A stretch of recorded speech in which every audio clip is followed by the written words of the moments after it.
And good evening, ladies and gentlemen, and welcome to the MRL Monday Night Mayhem Cup Series. We are in Season 3. This is Race 3 of 10. We're live here at the Kansas Motor Speedway. Mean Gene Money here is one of your announcers, my tag team partner, Zach Panzarella, and down in the pits with all of the action down on pit lane is gonna be Kevin Kyle KK. Welcome, ladies and gentlemen. You were probably just watching that Eagles-Falcons game, but now we're bringing you live to Kansas Motor Speedway, race number 3. Zach, how are we looking tonight going into this race 3 of our 10-race regular season? Super happy and excited to be here, me and Gene. We are in for a treat today. Last week, we talked a lot about racing the track there.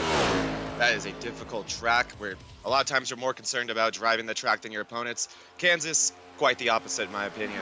We're gonna have some flat out racing. We have room to go 3 wide. This track is a blast and a lot of drivers are gonna have a chance to win today. It's gonna be a lot of fun.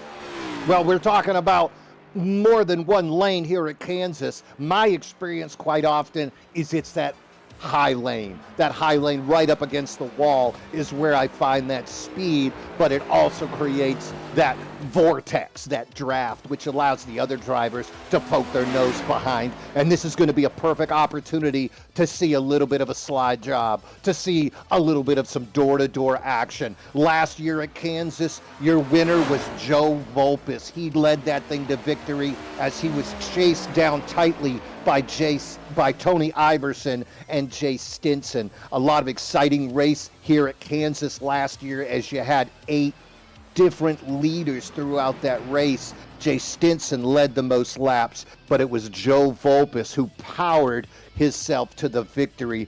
Second place was Tony Iverson, and that is a name we got to talk about, Zach. Tony Iverson right now finds himself at the top of the points standing. Tony Iverson has 83 points. Jay Stinson, a name that we just mentioned, 12 points behind him in second. David Owens, Kenneth Redinger tied at third, and Jax, the winner of race 1 of the season, he is 5th. But I think right now a story for MRL has got to be Tony Iverson. Yeah, Tony Iverson has been looking impossible to beat these first 2 races. He has been unbelievably fast, been the class of the field, and he has the numbers to prove it. I'm gonna hit you guys with some mind-blowing stats. It is a kind of small sample size since we only have 2 races, but this man has led more than 4 times more laps than anyone else in the field, with 182 laps led. Second is Volpis with 40. It is a massive gap and just pure domination, but it doesn't stop there. He has led 65% of the laps he's completed in this league so far, this season, I'm sorry. That is a massive number. More than half the laps out there he's been leading. Second place in that one, Volpis again with 27%. And then one that just speaks to how fast he's been, that raw speed that we've seen from Iverson. He has been the fastest car in the track. His fast lap percentage, meaning that lap compared to everyone else on the field, 24% of the time, which is a number you don't see that high that often. For comparison, Volpis, again, second place, 13%. That's great. But man, Iverson has just been unbelievable this season. It's going to be fun to watch him today, and he's already looking a tiny bit vulnerable, only qualifying 6th today. Well, still, though, his race results more than speak for himself. Iverson, the veteran, he's not afraid to follow you around a few laps, figure out where you like to go, and then he'll take advantage and go where you don't want to. Let me ask you this, Zach. I mean, Tony Iverson, the guy's been running so fast, do you think his name could become a verb? I mean, did you just get Iverson? And that's when you know the guy let you eat up your tires, and then he just ran away. We saw that last week with Joe Volpis. He was one of the closer cars to Tony, but he just wore his tires out, and then we saw Iverson pull away. But other than Volpis, no one was really within 5 or 6 seconds of Tony. Going to be interesting tonight. Now, last year, there were 3 strong cars, Stinson, Iverson, and Volpis. The other cars were 12 17 seconds behind those three vehicles. So I'm really expecting to see some strong running, especially out of Stinson and Iverson. But as we look at qualifying, there's other names up there of interest. Buddy Sally, he's a rookie running that 921. He took the pole with that 30.861. Right behind him, the defending series champion, Colonel Jack Sanders, Mason Smalley, David Cook, another fast runner, and the winner of the race one of the season, Duval, just ahead of Iverson. David Owens starting in 7th. Little storyline about David Owens. You had an interview before the race. What did Owens tell you about how he's feeling, Zach? Yeah, poor David Owens. He's been dealing with some sinus issues, and really it's been pretty ongoing. I think it may have even been last week as well. And he's not feeling great right now. He mentioned coughing in the middle of the corner, and sometimes that causing him to lose his line. And he just really said he doesn't have a ton of confidence in his speed right now because of the way he's feeling. But if anyone can fight through it, it's David Owens. We saw him put up an amazing fight last week at Dover. He had tons of late race speed. He was able to bring it home in the top 5. We're confident that he can push through this, and I'm sure we'll see him at the end up front. No, he did say he was on some meds, and I asked him if they were the drowsy or the non-drowsy kind, and he said they were the non-drowsy kind. So we might see zero-chill David Owens out there jacked up on ephedrine, and who knows how long that'll power him to the win. You know, another thing, David said he was coughing, and it affected his driving. Another driver we saw who was affected by the cough was Jax Duval. He was coughing, smoking that cigar at about the midway point last race. And that caused him to get into some contact with people. All right, Zach, I'm looking down on the track. It looks like the Pace truck is starting to lead these drivers around the track. Yes, we are going to have one caution lap here, so we're going to be going green this time around. We have some fun characters in the top 5 like we went through.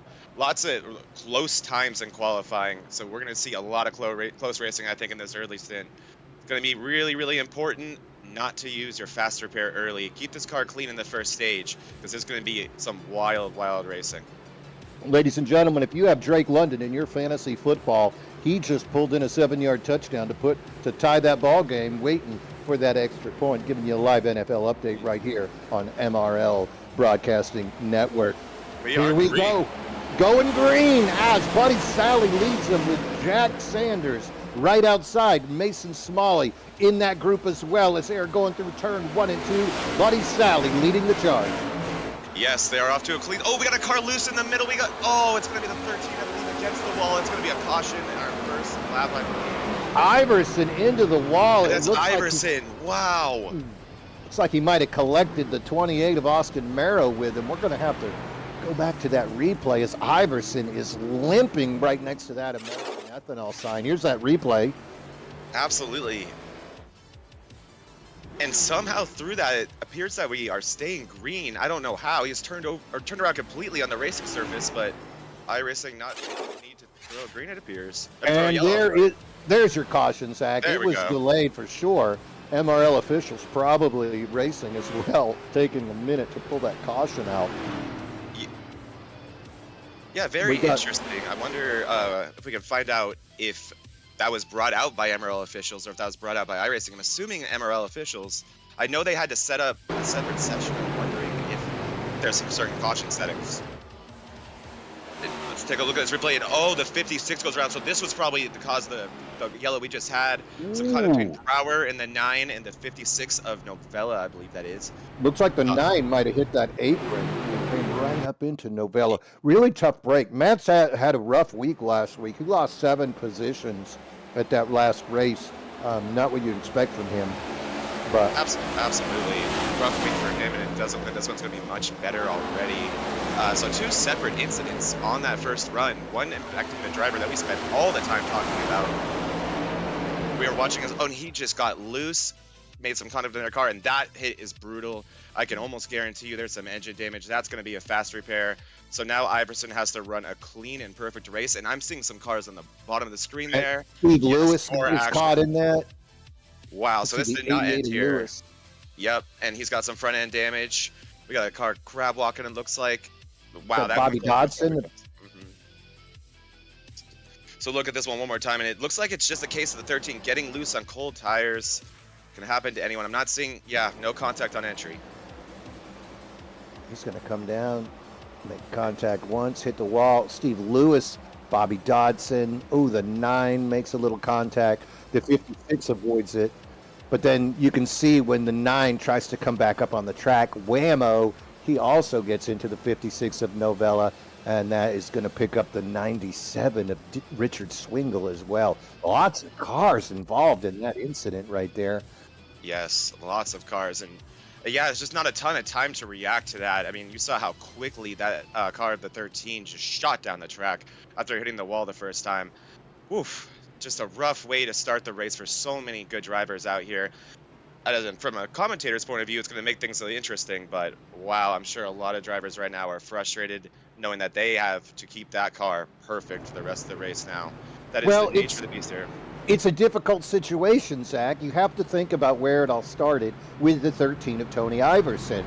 Right now, the way Tony Iverson's been running that season, if you wanted to go up to Tony and start talking smack about his driving style, you might as well be walking up to Mike Tyson in the late 1980s and give him some guff and see how that ends up working out for you. Iverson, these tires, little bit not perfect right now. They're still fresh. They're still cold. I think Iverson just overdrove the car a little bit, especially in the group. Absolutely. We talked about it last week with Matt Novello when he had a little bit of a loose moment on cold tires. It's because they're always pushing so hard, especially in the beginning of the race. You don't want to give up too many spots, being conservative. It happens. Lights are off the pace car here, so we're about to go green again. Let's see how this one goes. There goes the pace truck. He is off as a round turn 4, Buddy Sally, Jack Sanders. That's going to be your front row. We're looking at the flag man. He is getting ready, wow. And we are going green as they are waving hard. Bottoms up and hammer down. Buddy Sally leads the group. Mason Smalley trying to sneak by Sanders there. Jax Duval. That's going to be your top 5. What a jump we see by that 921 of Buddy Sally. What a jump. Absolutely huge by Sally, catching the 25 asleep, and off he goes. We got some 3 wide action in the middle of the field. We got 4 wide. This is crazy already. It is lap 5. They don't care. They're going so hard. That's Joseph Amato in the 19 down on the bottom. He also got a heck of a run. He had the testicular fortitude to take it 4 wide. The other guys let off, and he found himself in the land of unbridled optimism, pushing himself up into that. It was on Thursday, came up just short from the win. You know he's super hungry today, and one of the cars that he was in the 3 wide photo finish with is right in front of him in David Cook in that red and blue 71. David Cook, he ran so good last weekend, one of those top runners, fast guys. You knew Iverson was going to take the win, but to watch that next group of 3rd through 7th place, they were just battling hard, really good racing. Right now, speaking of good racing, look at these guys as they are zipping around Kansas, turning some amazingly quick laps. We can see David Owens trying to find. We have contact in the middle of the field, 1 car around. That is going to probably not be a caution because he immediately went out to racing service. It's out. I believe that was John Beverly who was turned. Could be wrong. No, it wasn't. I'm sorry. That was not John Beverly. But we had to run the middle of the field. The 50s. Oh, no way. Novella again. Again. There is a caution now. That looks like the officials have finally called the car. Oh, in the 56. That car is fighting him, and he just double tapped that escape button, and he finds himself in the pits. The fellas wanted none of that. Oh, and there's yep, I can understand how that car did not want to go straight anymore. And I don't even think this was the initial. Okay, that's the initial incident right there. That's what I saw was the 01 get turned. That's a frustrating one for everybody involved there. So we're going to go. Kevin Kyle's setting up beautifully for us to see here. I believe the 01's going to get tagged.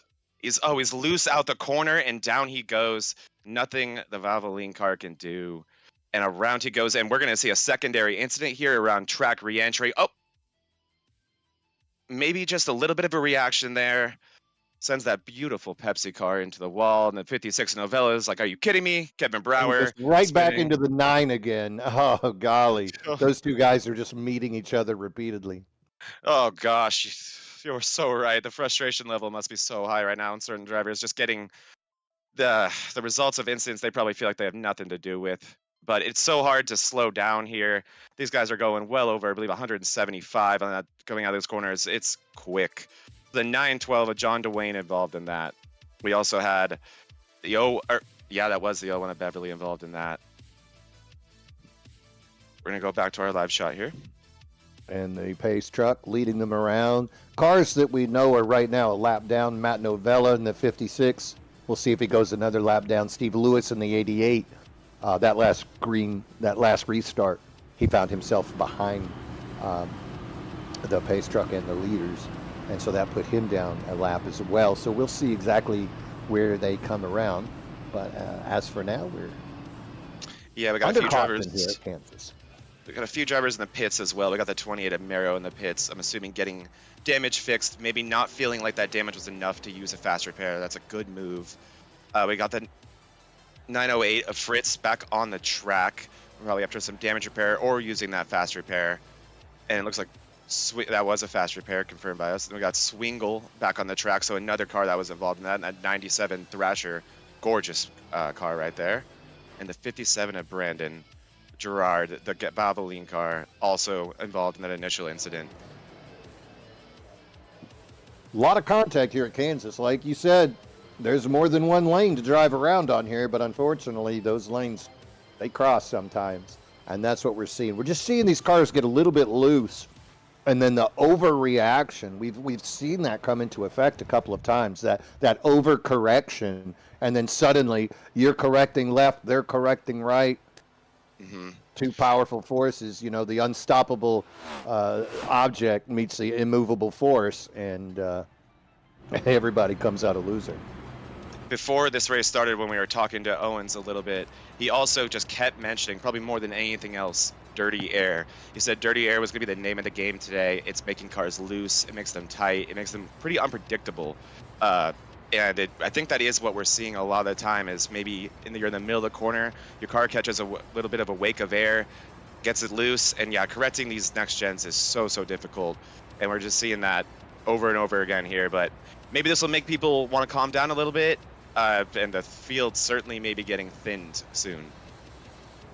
Well, as we look, I'm still seeing a lot of cars on the lead lap. Novella 2 laps down, Steve Lewis 1 lap down. Lewis not involved in that incident. I'm not sure if he's a lucky dog or if someone else took advantage of that.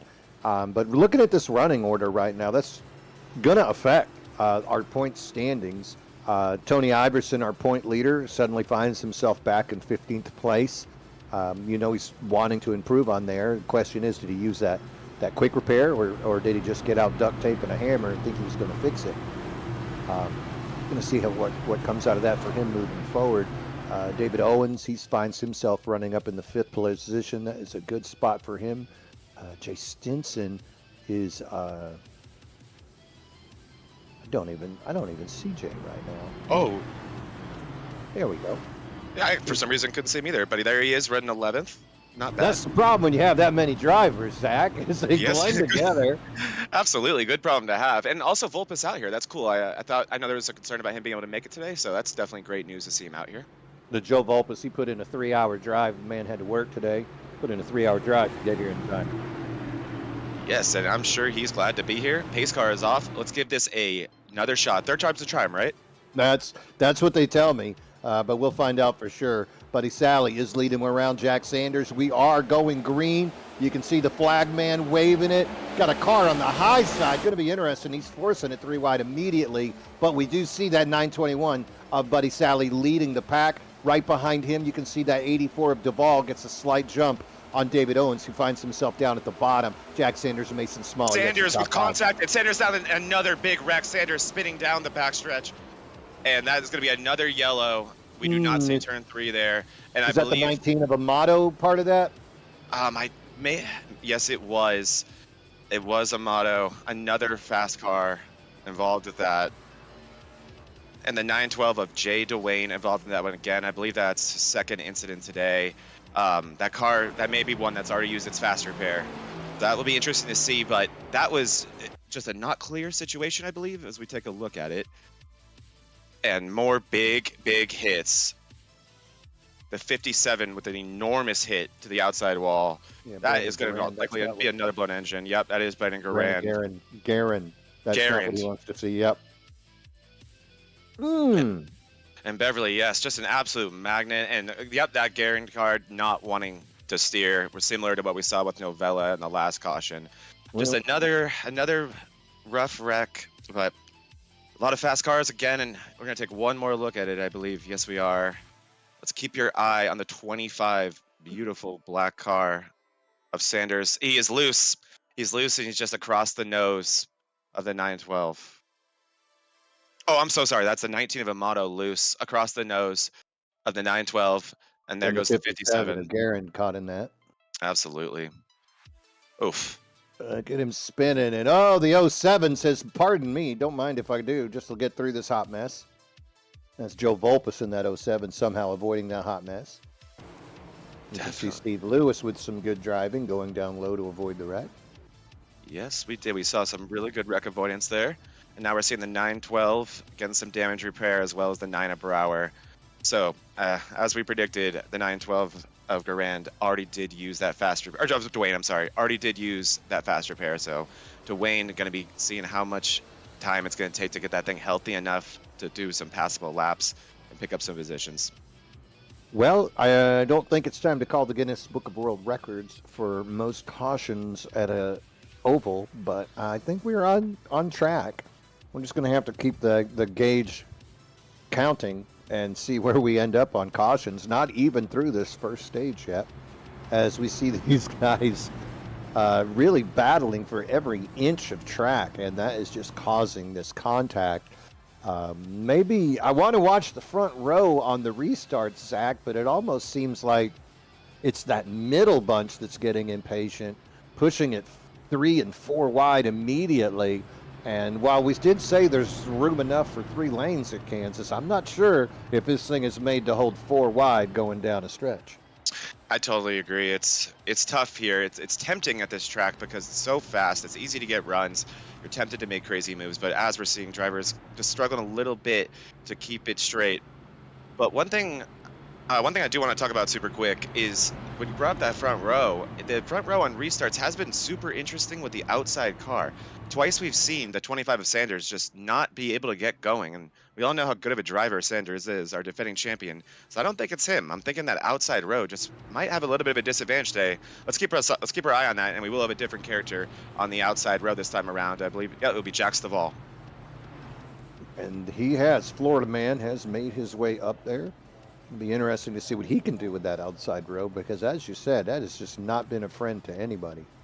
It has not, and Kansas is not necessarily a track where I assume that the outside row is going to have a disadvantage like that. It's not really a tire spinning track, in my opinion. So just going to be something fun to keep our eye on. But right now, I'm loving being in third place on that inside row, because that's almost guaranteed to be second lately. Well, and as we look at the scoreboard, it looks like everybody is on that lead lap except Matt Novella, the 56. His car could stand no more.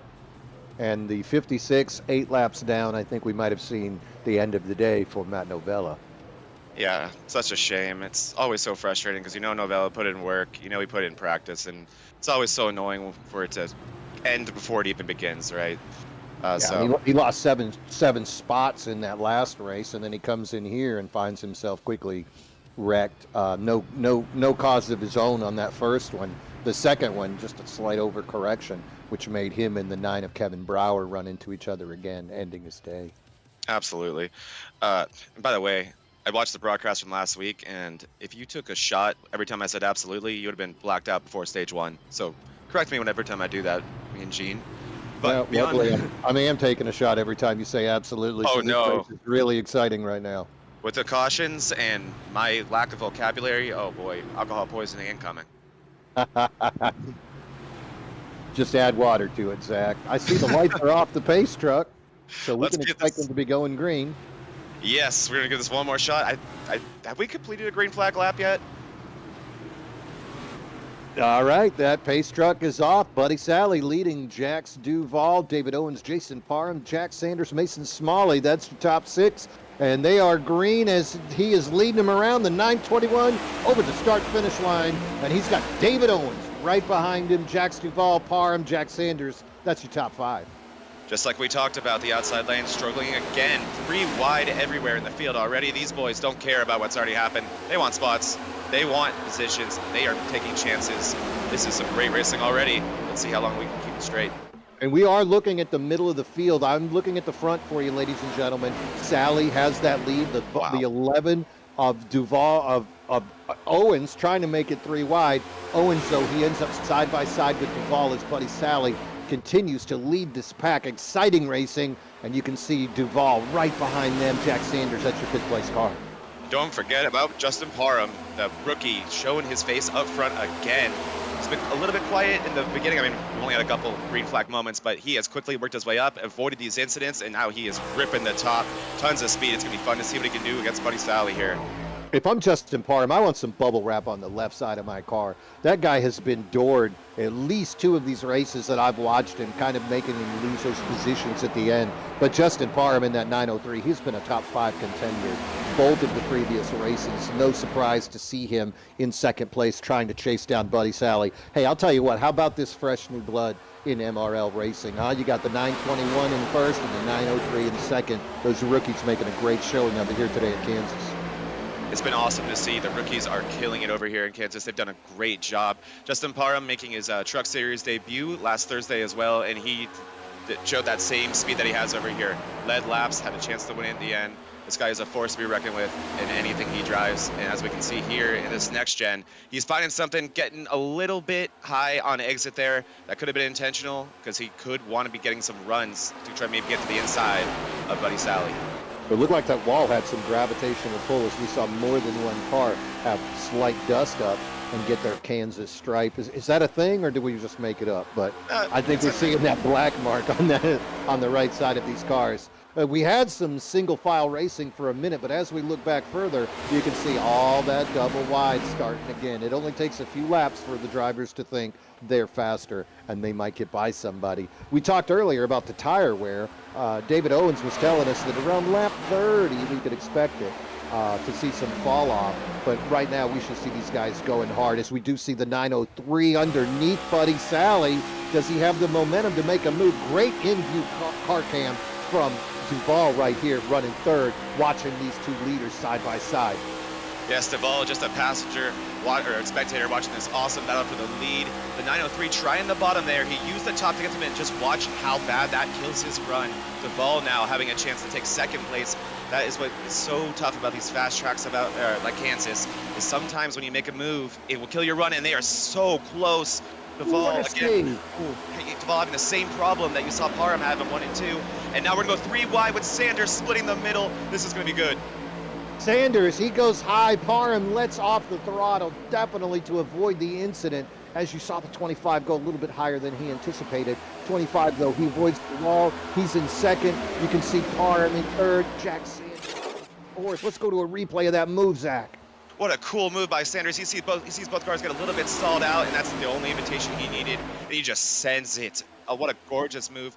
And Chevy Camaro Pontiac GTO, like we all know.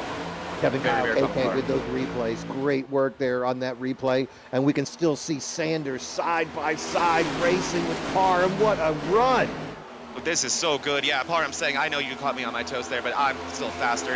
He forces Sanders to the bottom and just rips the top around him. That seems to be the way to make passes here. Maybe try to get to the top on the front or back stretch, see if you can catch somebody asleep, and then force them as low as you can while you just ride that wall. Like you said earlier, before this race, it's a risky move to run that wall, but we are seeing that's where the speed is. And once you get side by side with another car, that just takes away all the speed and allows other people to close that gap really quick. Right here, let's take a look. Buddy Sally on the outside in the lead. Justin Parham, he goes down low again. Will he get by, or will it slow both those cars down enough to allow that 84 of Duval to make a move? They're side by side for a while, Zach. Let's see how close that 84 can get. Right, and if you see this kill Parham's run again like it just did, you're going to see drivers like Parham making this move get less and less patient on clearing that car. They're going to have to send it harder and essentially do, again, like you said before this race, so kind of some Kansas slide jobs we might start seeing, because it might be the only way to make a pass on the bottom here. And we're seeing there's a penalty that you pay every time you miss it. And here we go with Sally. Look, just a pack of vultures all around him. That is always so much wolves, because they're going to eat you alive. Yes, they are. And oh man, I don't know about you. I hate running in first place compared to running in second place in these type of situations. It's so much more difficult. Well, I'm unfamiliar with running in first place, so I really don't have enough experience to comment on that, but I'm going to take your word for it as we continue to look out the back of the 921 of Buddy Sally as you got Duval, Justin Parham in third, the 25 Colonel Sanders in fourth, Mason Smalley fifth, and oh my, looking, Tony Iverson, David Cook also in that. Ooh, little contact there. Yes. That's going to cost Parham some positions. These walls in Kansas, there's two types of walls in iRacing. Some of them are grabbers, and some of them are kind of bounces. You bounce off of them. The walls at Kansas here are kind of grabbers. They kind of magnetize them to you, and it makes it difficult to get off of it. And we saw how many positions and time that cost Parham there. He just needs to regrip here and start making his way through the field again. I'm sure we'll see more cars making that mistake as they run this top line with everything they have, as the car only gets harder and harder to drive. Well, Justin Parham, he doesn't have any more room for error because right behind him we see that 13 of Tony Iverson, who's made his way back up from that early incident, sixth place. Here we go again. Look at the 84. He wants it. He has yet to lead a lap, and he'd love to do it here as Buddy Sally is fighting him back. We see side-by-side action, and you know what that means, Zach? That means they're going to go slow and allow those other cars to catch right back up. Absolutely. We're about to see the gap close a lot for third place. Sanders right back there waiting for his opportunity again. Don't be surprised if you watch him try to split the middle, repeat that move that we saw a couple laps ago. Duval being as aggressive as he can, especially 1 and 2. That's a low entry. We might see him slide up the track a little bit. He is probably just trying new things, just trying to figure out how the heck do we pass the leader at this track, because that's really where we're seeing the problem, is passing the leader. Like David Owens also told us before the race, dirty air is such a problem. Look at that move by Iverson as he's cutting down low as well. Maybe he can push Duval and move up a position, but that's going to let Jack Sanders move into second place. A lot of action as we see the series points leader, Iverson, now move into fourth, and right behind him, Mason Smalley in that 26 takes over the fifth position. What a sneaky run by Tony Iverson. He started at 15th when we started on this particular run, and he has worked up 11 spots. And what I loved about that pass I just saw from him, and we might see it again here, he's using the bottom. If he can use the bottom to make passes here, he will be the only car on the track with that ability right now. And it looks like he's at least able to still maintain speed there. We've seen when cars use the bottom so far today, they are just getting killed on the front and back stretch. Not really the case there for Iverson. Still kept a nice amount of speed there with the 84 Jacks. I think what we're seeing is him go a lot lower. You made comment earlier about how low Duval cut that his car down below the apron to make the turn to try to make up space, and that's what we see Iverson do. He didn't go down quite as low as Duval did. I think he found a nice medium, and that actually allowed him to make that pass, pushing Iverson up into that fourth position. Yeah, for sure. And if there's one guy that we've seen just probably the best in this league so far at saving tires, it's been Tony Iverson. And now we are on lap 32. We did say that's when we'll probably start seeing tires really play a big impact. But one thing we should remember here is that we did about 15 laps, not 15, but probably about 10 laps under caution. So you can probably take out about 10 laps. I think 10 laps from now, we'll really start to see things get crazy in terms of tire wear. But we are still starting to see it a little bit, especially with Iverson. And here we go, side by side for second place. And Iverson's probably going to have an opportunity here. We'll see if he sends it. Look how low Duval cuts that car down. And let's see if Iverson can take advantage. Iverson on the outside, great in-car cam of Tony Iverson as he's trying to go above Jax Duval and get behind Jack Sanders to hold that position. Really good run here by Tony Iverson. Wow, that was terrifying as Iverson cut down hard. I couldn't see where Duval was, Zach. That was scary. It just goes to show how big of a run he had. I was thinking the same thing. I was like, oh boy, I hope he's clear, but he clearly was, and that goes to show how big of a run he had with Duval having to take that bottom line. Iverson just with a really, really smart move there, but Duval saying this thing isn't over, and he's going to go for the slide job, I believe, here. Started lower, going to try to clear himself, and oh, they're going to make contact. And that wall wants to make contact. Great save by Iverson, cut down low because he's got that 26 of Mason Smalley has now come into the picture as well. And this is where we're going to see which line is working. What a slide attempt. Here, let's look at that replay, Zach. This is the first real successful, true slide job we've seen today. And boy, was this pretty much textbook by Jax Duval. And if someone's going to do it, it's going to be him. And you see how much that slowed down Iverson. I love that. Now he's fighting, like you said, the 26 of Smalley. Well, wow. Beautiful move by Smalley's been Jax. running really strong. And look behind them. Look at all the Hornets' nest. These guys switching places and running side by side has done a couple of things. It's letting Buddy Sally run away with this race, as Sally has an 0.8 of a second now. Duval is about a second behind the second place position of Jack Sanders. And all this side-by-side racing, while it's exciting for you and I and the viewer at home, it is not good for the other drivers as they see Sally and Sanders pulling away. Yeah, we're loving it, but boy, is it frustrating, especially when you're at the point in the run where your tires are starting to play a role and you kind of want to start saving a little bit, and these guys aren't letting you choose what line you want to run. You're running wherever you can, and wow, a slide job by the 13 on the 26 of Smalley there. That was a nice move, but we're starting to see these guys get very aggressive with their moves, knowing how difficult it is to pass here and going full send on these slide jobs. It's really cool to see, but probably only a matter of time until we see someone come together. See Sanders going for it there, not able to clear it, and he might have to face a penalty for that one there, because that gives Tony Iverson a massive run, and he's going to get himself back into 4th place as he sets his sights on Duval, who has found a nice little second life here on this long run. Look how fast Parham's coming in there as he's chasing down Iverson. He's staying right behind him. You made the comment about saving tires. You can't. Right now, you're fighting for 3rd place, but if you start trying to save those tires, I think you're going to kick yourself back to 12th place, as all of these cars are within a second of each other. You could throw a blanket over the top of them. Little bit of chatter now coming over the radio. I think we might see some pit stops coming. Maybe these tires are getting a little bit too wiggly for some of the drivers.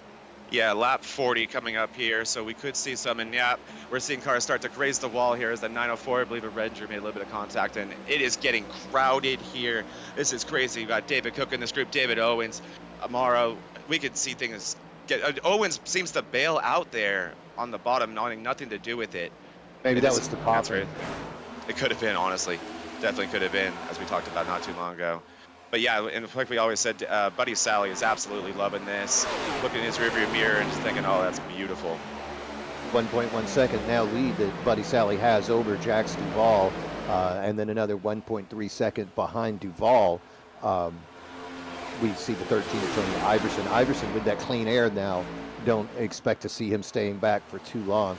904 Parham also running strong right there. You can see on the screen as he's managed to find himself a little bit of clean air, and we'll see if he'll be able to close that gap between he and Duval and Iverson that are fighting for 2nd and 3rd just right ahead of him.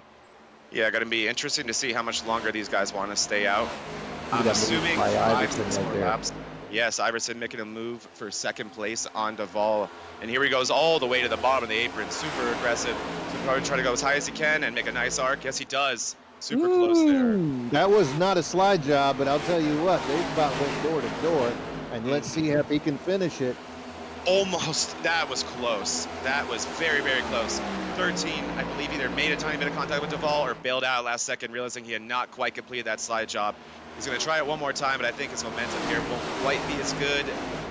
And wow, he does clear. That was amazing. Clears the ball. Look at the crossover attempt by Duval. This is not who you want to play chicken with. There's a lot of drivers out there that are going to let off. But the 84 of Florida man, Jax Duval, not the guy. Look at the 3-place act.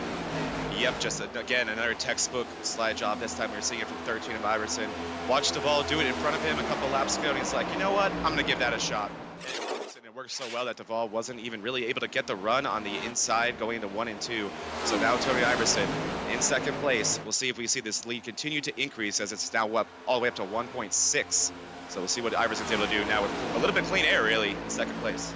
So hard to pull that crossover move that Duval attempted on these slick tires. I think if he would have had fresher tires, he could have done it. But when you got these tires, the tires getting tight, and you just cannot afford to do that. A little more chat on there. Mason Somali with his crew chief. I think we might see the 26 coming into the pits pretty soon. Yep, and right as you said the word tight, we saw Iverson get tight and slap the wall. Not too hard, but that man does not have his faster pair, so he needs to protect that next gen. It can take a few wall hits, but this isn't. We're going even faster than we were last week at Dover, so you got to be careful how much you want to hit that wall. Right there, you can see David Cook, the 71 of David Cook starting to fade back just a little bit. David Owens right behind him, and Mason Smalley has fallen to the back of this lead group, finding himself in 8th position. You got to wonder how much longer they're going to risk being on these tires. One quick repair is what's allowed here in MRL. A lot of wrecks early, not sure who still has it, but you don't want to be forced into using it right now. If your tires start getting loose, why not go for that quick repair, Zach? You come in, you pit under green like everybody else might have to do, and then you're running faster laps, and that might give you an opportunity to close that gap, especially that 1.4 gap that we see Buddy Sally has over Tony Iverson. Yeah, you got to use it strategically. You don't want to use it for minor damage when you can end up having major damage that requires repair later. So you want to use that quick repair strategically. This lead does have one, like we said. And Tony Iverson is cutting that lead, so we're going to see that get smaller. And I think why we're seeing that group with that kind of crazy racing right there, probably from about 4th to 8th, not pit yet, is because I think you'll get lapped here once you pit. And there's nothing worse than pitting and being on the wrong end of the cycle. We saw it last week and not ruining your race. And when you're in a group like that where every lap looks like it might be a caution, it's really hard to want to hit the pits and potentially put yourself a lap down when you know you're seeing crazy racing around you. I tell you what, we were talking about Iverson making that charge. He's actually lost a 1/10 of a second over this last lap and a half trying to chase down Buddy Sally. So I think the tires of Iverson might be affected more than Sally, who's just been trying to find that preferred line and testing it. So fresh air, he's your guy, but we'll see Iverson, veteran driver, as right when I say that, he closes it right back down to 1.4, Zach. Yeah, he has it kind of yo-yoing right now. It started at 1.6, and you're right, went down to 1.4, went back to 1.5, and now it's down to 1.4 again. And like you said as well, though, Iverson had to go for the field from 15th to 2nd. That uses tires like nothing else does. And Buddy Sally has just been hanging out in first place. As we're seeing cars start to hit pit road, a few cars have had enough, and they want to start doing some undercutting. Here we go. Oh, now's the time. You've got to go down. I think Jax Duvall coming into the pit, the 84 Florida man. 11 into the wall, David Owens. Yep, Owens not feeling good, like we said, and that's not going to make him feel any better as he slaps the wall there. So we're seeing cars hit the pits now, and the fastest lap of the race is somewhere in the 30s, the high 30s, like 30.9. But these boys are running low 32s right now. So we have a solid second to lap difference between the fresh tire cars and the old tire cars. So pitting now before other people will earn you a lot of spots. So it's going to be interesting to see how much longer these guys want to stay out here and potentially risk losing spots. Yeah, but you got to be counting backwards also. The fuel run here, about 40 to 45 laps on the green. So you got to be doing a lot of math at this point, trying to figure out, are these fresh tires worth it if I'm going to come up 3-4 laps short? We saw that week 1, Tony Iverson dominated that race. All of a sudden, he needed that splash and go with 7 laps remaining, and that allowed Jax Duvall to swing through and give that Florida man the first win of the season. Yeah, and if you pit early, too early, let's say 5-10 laps before everyone else does, guess what? That switches, that reverses. So then instead of, you get that advantage at the beginning of that run, but at the end of the run, you're going to be a sitting duck with old tires and no ability to defend against the cars that have 10, 15 laps fresher tires than you. So you want to find that perfect balance. And we saw 2 cars in the pits last lap. I think we're going to start to see a similar theme until we see one where I think about 8 to 10 will come in together. And look at that, Tony Iverson. He's managed to close that gap from 1.5 seconds to 0.85 seconds. So we see Iverson, the series leader, making that charge on Buddy Sally. But if I'm Sally at this point, I'm not pushing that car. I'm just putting in laps, seeing him coming in, because we're both going to go in and get tires. We're going to get 4 fresh Have a Good Ones. We're going to get a full tank of gas. And then after that, we can race on new tires. Right now, this is Iverson just making up that gap. Look behind him. You can still see the Hornets. The 904 of Kenneth Redinger. Haven't said his name much tonight. He started 13th. Finds himself in 3rd right now. Jay Stinson. Jay Stinson led the most laps at Kansas last year. Found himself on the podium in 3rd. Jay Stinson would love to get back up into that podium, or even better, take that victory away from Sally and Iverson. Yes, Redinger has been exceptional tonight. He was in that first incident. He was an innocent bystander in it. And since then, he has fought back and he has worked his way back up to 3rd. He did qualify well. He just had a annoying for him start to this race and has had to fight his way back since. But we're seeing speed from him now. And I would not be surprised to see him stay up there for the rest of this thing. And yeah, I think Buddy Sally, don't beat yourself. That's the #1 rule of leading a race. Do not beat yourself. You're seeing how quick Iverson is. He is taking off multiple tenths per lap now. So it's a matter of how much longer Sally wants to push his set of tires. But yeah, it's not a big deal if Iverson makes this pass now. To big deal for Iverson. Sally has to remember, he's been so quick today. He can deal with this in the next run when we put some fresh ones on it. And there goes Iverson in the bottom. This probably won't be too difficult. He's going to make the clear on the exit. And Tony Iverson for the third straight race to the lead and looking like he could win stage one. Absolutely. I'm going to steal your word right there because that man looks so good up in that position. To see a lap rider coming around now, tapping the wall just to make Tony Iverson's day even more interesting. Iverson having to cut a little bit lower, but it just looks like that lap driver is going to give the wave around. More action down on pit row. I see Smalley right behind. Yep. And is that 904 of Redinger, perhaps? That was Sally pitting in the front after losing the lead, deciding now is the time. Let's get some fresh tires on this. So Tony Iverson now is going to assume a 2.2 second lead over Redinger. Only a handful of cars left on here, fast cars left to pit, and that was John Beverly there going a lap down about a lap ago, and I believe he's still recovering some damage in the incidents he's been in today. But we're hearing a lot of cars live to the radio right now. I think we're about to see even more pit stops. As the 904 misses pit lane. Oh no. Redinger already had such a tough start to this race. Had just recovered and misses pit lane. That's going to cost him a few seconds, me and Gene. That's going to have big ramifications also on the series, I think. Redinger, he is in 5th in points in the series. Not exactly what you'd expect out of a top 5 driver right now. Yeah, and right before the stage break, we got 130 laps in this thing, so that means the stage break is at lap 65, if my math is correct. So we're on 57, we're right there, and that is going to cost them a lot of stage points. I think between having to slow down for pit lane and then get the car going again and go all the way back around the track to try it again, we're talking maybe, what, 5-6 seconds? He was creeping there at the end to get back down there. You know, he was up in 3rd place, and now after that incident, it's going to be interesting to see where he comes out in that rotation once we get everybody back on 4 fresh ones with that full tank of gas. Yes, that is just a brutal situation for him as it makes the leader, Matt Fritz, takes over the lead after that incident, or that mistake.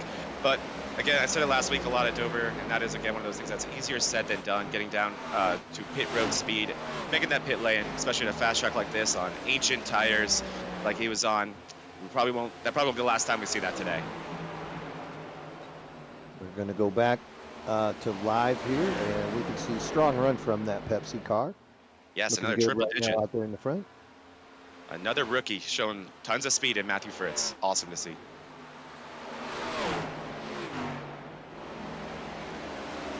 And Fritz has already used his fast repair. He's been in a few incidents, so that also means more opportunities to pit, more opportunities to top off the gas. So that's probably why we have some strong tires on this car, and also more fuel than everyone else. His last pit stop was on lap 14. So yes, he does have quite a bit less. He'd love to see a caution to come in and get some, everybody get fresh ones right about now. A caution would be incredible for him. He has the top, up to the top 5, a lap down. So 6th place is a lap down with John Beverly in the 01. Jack Stovall, the first car in the lead lap in 5th place. So, oh man, the caution would be beautiful right now. They'd have to all take the wave around, start single file behind them. You'd have a chokehold on the field on fresh tires. So right now, the rookie, Matt Fritz, in that 908, he is your leader. Then Jonathan Quesabir in the 6th, 2nd. Kevin Brower, he is running 3rd. Jax Duval 4th.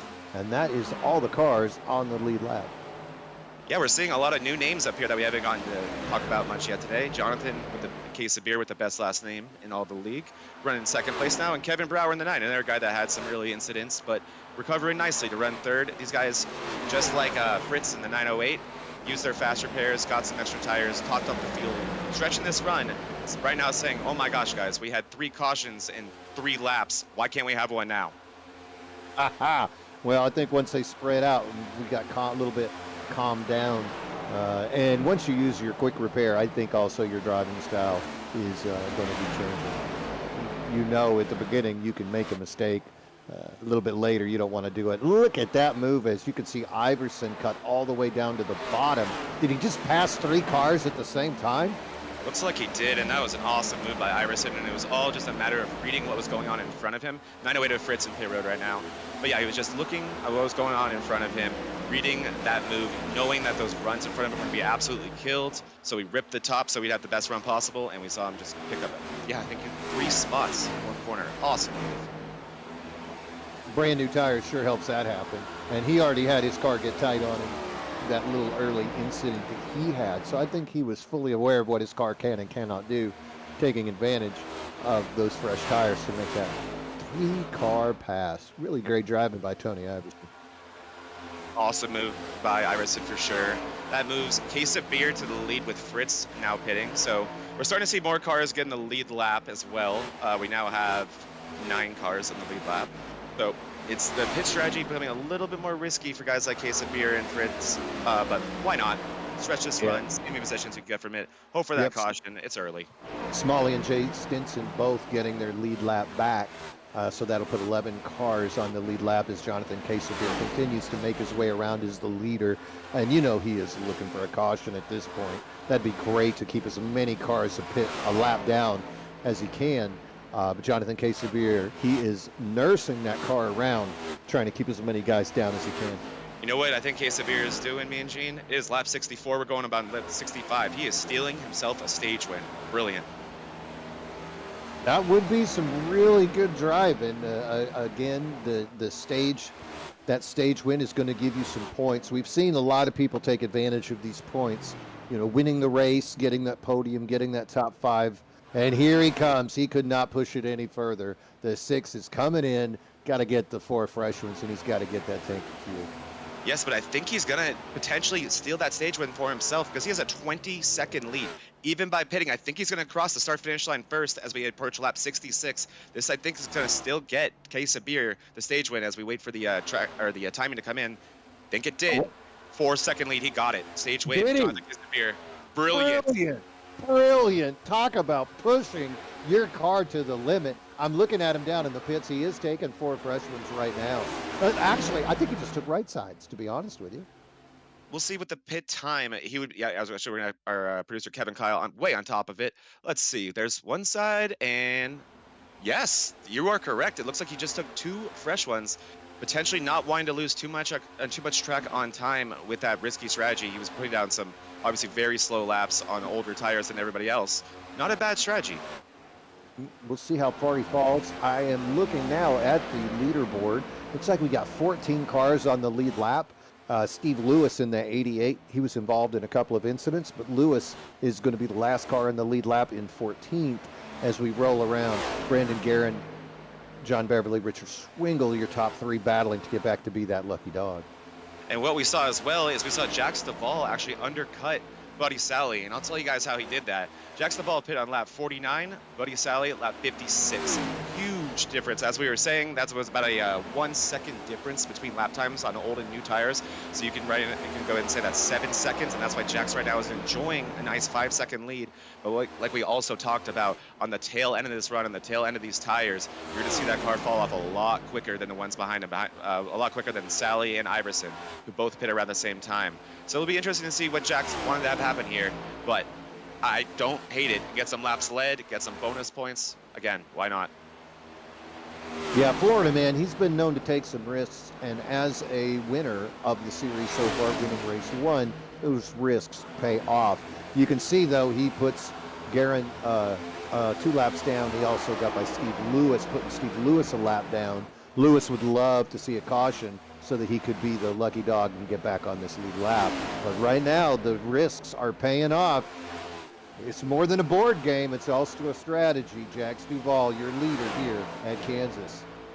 MRL is a league where you need to master strategy to win races here. Raw speed is not enough, and exactly that's what we're seeing from Jax. We're seeing strategy.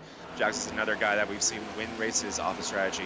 On screen right here, we have the battle for second between 2 guys who probably feel like they can win this race and probably feel like they're going to catch Jax. They are. The lead is down to 4 seconds to the 84, and Iverson the inside for what I'm sure he's assuming will be the lead in about 10-15 laps. So that's a big pass there by Tony Iverson, but the battle's not over.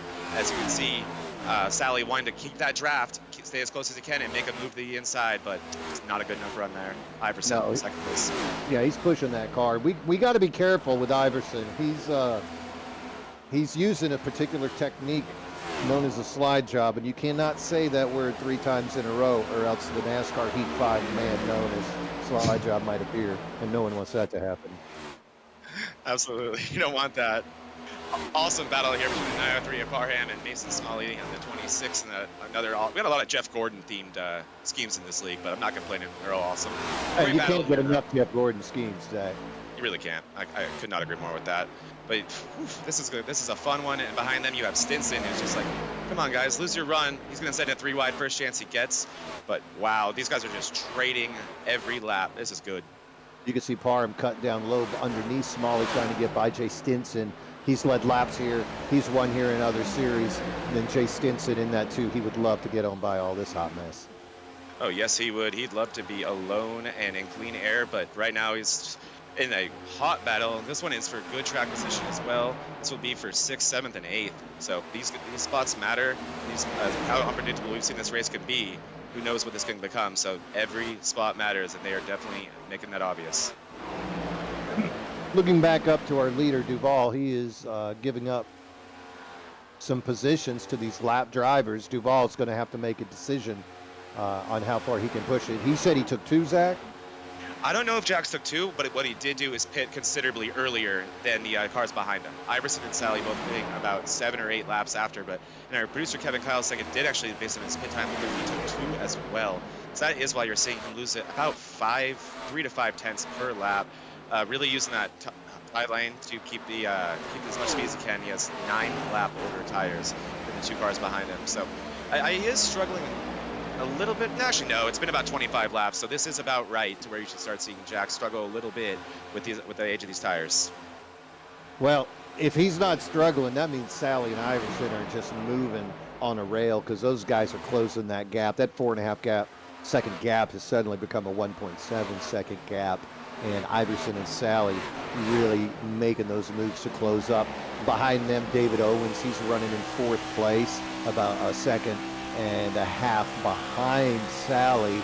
David Cook is going to be about another 2 seconds behind, and then Mason Smalley is going to be in 6th. Jay Stinson 7, Justin Parham 8.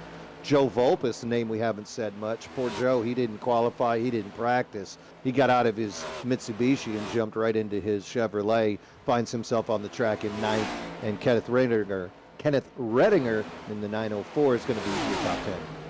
Redinger still fighting, still working through the field. Had an eventful day, but it hasn't discouraged him. Still getting in the top 10. Yeah, Volpus probably using the beginning of that race with no practice, no qualifying, just trying to get comfortable, find speed, keep the car clean, and he's done a great job of that. Now getting in 9th place, showing how much speed he has here, the defending winner of this race. As the Vol, that lead has shrunk considerably quick. And look at John Beverly. He slide jobs right ahead of the 84. You can read on that side of the John Beverly car. No. You know that's what Duval was thinking as he watches the 13 of Tony Iverson come out of nowhere and take over the lead. What speed on that 13? Wow, that car is so fast. And not only did he catch Jackson in no time and make an easy pass, but he's left buddy Sally far behind him. It's almost a second gap back to that 921 now. So really the fastest car on the track right now. Tony Iverson. This run isn't over though. See how long those tires hang on and how long he's able to keep the speed as the 01 of Beverly. Little wall hit there as a lap car. Enough for Iverson to get by and set his sails. Yeah. 01 is definitely trying to stay on that, keep from going another lap down. He is 2 laps down at the moment. He is struggling with that car, but it's good to see John Beverly out here once again. Yeah, interesting to note here. Only 1 car with that pass on Beverly. I believe that makes it only 2 cars, I'm sorry. Garand at the 57 and Lewis in the 88. The only 2 cars that are 1 lap down right now. Everyone else is 2 laps or more down. So the fight for the lucky dog, pretty simplified right now. But if those guys aren't careful, that lucky dog will become a whole lot less significant when you're 2 laps down. So that 88 and the 57, probably trying not to see those leaders in the river mirror anytime soon. No, the 88, he was involved in that early incident. Fortunate to avoid a couple of incidents with some really slick driving by Steve Lewis. Steve Lewis right now is in that lucky dog position, and he'd like nothing more to see a caution pop out. Another guy that would love to see that caution pop out, the 84 of Jax Duval. He's 12 laps older tires than the leaders, so you know he could use a miracle right now. But being the Florida man, I never put anything past him. And if Jax took 2, he has, what, 70 laps older tires on one side of that car? So, oh man, Jax honestly very impressive drive to still be maintaining the track position that he has. And, you know, this isn't that big of a deal for Jax in the grand scheme of this race right now. He was running, what, 3rd to 5th before he did this strategy. Never hurts to try something new at this stage in the race, as long as he stops hitting the wall. So that's not good. But Jack's trying something new right here. Not going to kill his race, not going to kill his chance to win. Gonna have to get new tires on that quicker than the rest of the cars in front of him. Just has to hope that there are no ill-timed cautions, but beyond that, gonna still have a chance in this thing. He's gonna be offset on that pit strategy all day. It'll be interesting to see how that works out, but we saw just how well Jack's gonna make that work in the first race of the season. That's right. He turned it into a win. Right now, he's got a 3-second lead over 11 of David Owens. We see David Owens tap the wall just ever so lightly right there as Owens is behind. Looks like the 19 of Amato is back on the track, 16 laps down. That's who Owens is trying to chase down at the moment. Yeah, Amato, it seems like a few rough incidents that put him 16 laps down. Rough race for him, but not giving up, still out here trying to salvage some points. Love to see it. And yeah, Owens running great in 4th place, doing a good job in front of David Cook there. So if he's sick, he's not letting him affect him too much. He's definitely doing a great job out there. And if Kansas Stripe wasn't a turn before this, it should be one now, because we are seeing a lot of guys get one. Right there, David Cook looking strong. He's run really fast the first 2 races. We've seen him fighting for the top 5, so I am not surprised to see that 71 of Cook up front, or up on that top 5 right now as he is trying to chase down David Owens. Jay Stinson right behind him. You can see that interior car view of the 2 of Jay Stinson as he is trying to stay on pace and maybe get himself up into that top 5. See him closing the gap. Really strong run by Jay Stinson, but he'd like to improve on that 3rd place finish from last year, Zach. Yeah, he definitely would love to. Just 2 spots better. And I believe he had the pole last year, right? Oh, that was Dawson up here. I apologize. But Stinson led laps last year, 59 the most laps. He definitely knows he has speed here. He knows he can win here. Not wanting to give up on that yet, and has been so strong today. And I believe that what may have actually happened to Amato is I've seen him like blink out. Maybe he had some connection issues earlier. That could have been it as well. Rough for Amato, but great driver nonetheless. Someone who we're going to see up front later this season. And there he is, right there behind Owens. Amato running in the Monday and Wednesday series, both of which we do broadcast on YouTube. Please come back, join us Wednesday, as we will be broadcasting that night again as well. The 07 of Joe Vulpes, last year's winner. You can see him here running really strong as Vulpes has made his way up into 10th, trying to hold on, and I believe that is Matt Fritz in the shot with him. That is Redinger. Still learning these rookies' names. 904. I struggled last week. There's so many 9s. There's 3 9s. There's so many. There won't be soon, but there are right now. And now we have, speaking of 9s, the 921 Asali, a car that we've seen with race-winning speed all day. Our pole sitter now going into the pits for a scheduled pit stop, I believe. Jax Duvall still out here stretching this. Wow.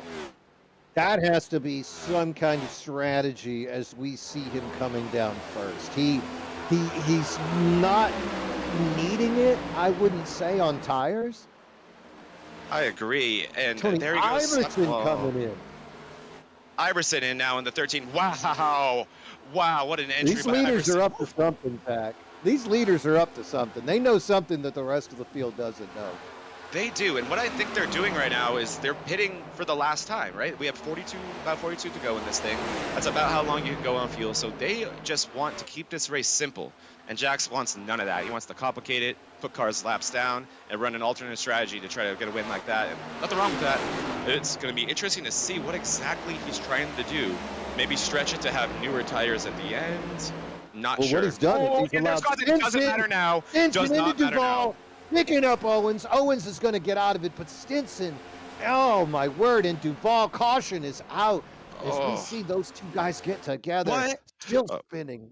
I thought that was live. I was like, how did that happen? But no, this is a replay here. Man, Kevin Kyle, quick on the button. Impressive work, Kevin. All right, David, you can see David Owens underneath. You can see the 84 of Duvall is up front. You can see 26 of Smalley behind him. So you're going to see Jackson kind of graze the wall here. It's going to kill his run. Stinson goes for the middle, and Duvall seems to ping off the wall one more time, I think. And that shot him down the track and created a little bit of a 3-car mess with Stinson obviously getting by far the worst of that. Watch the 84 Duvall on exit here. On exit. I think you're going to see him slap that wall one more time or maybe get close to it and make a little bit of a correction. Let's see. Yeah, I see Owens coming up the track. There's the wall hit. A little bit. There's the wall hit from Jax. Shoots him down into the Stinson. Wow. Poor Owens Stinson. Take damage too. Stinson I had no idea what just happened there. And yeah, Owen's absolutely going to take damage, going to take an incident for that as well. So if he had a 0x, he doesn't now. Uh, wreck right there with some fast cars, Mean Gene. Mason Smalley did manage to make his way around that without any kind of incident. Good for him. As far as incident points go, Duval, he is the leader. He averages 12 incident points a race, and David Owens, he himself averages 8 incident points a race. So the more aggressive drivers, not a surprise sometimes to see them involved. And just based on the math, to see them involved with each other, not really a shocker. You know what this wreck does do that is shocking, though, Mean Gene? This race is turned upside down for the 2 fastest cars in this race. Buddy Sally and Tony Iverson were a lap down when that wreck happened, when that caution came out. They're taking the wave around right now, so they're going to be back in the lead lap. But when you take the wave around, you can't pit again, not like they'd want to. But they're going to be restarting in 11th and 11th and 12th. So it would be very fun to watch them, 12th and 13th, actually. It'll be a great time to watch them go through the field. But this, even though Jax was involved in that incident, depending on how much damage he got, that actually worked out perfectly for him. Gonna be curious to see.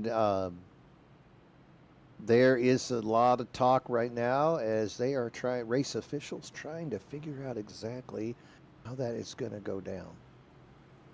Yeah, they are discussing it right now. Obviously, nothing more frustrating than that. Sally and Iverson are not going to be happy. They want to make sure that they get their lap back.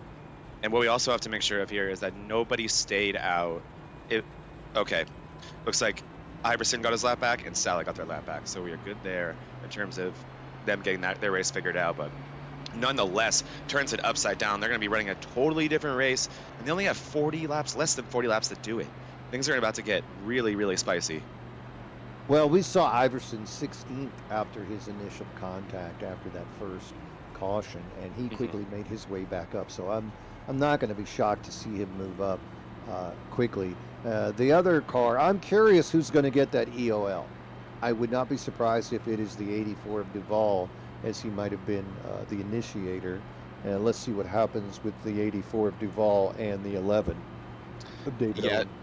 Duval also, I believe, acting as race control today, so will likely give it to himself, and it looks like he already has. Jackson, honest driver, made a racing mistake, and yes, it looks like he will take the EOL.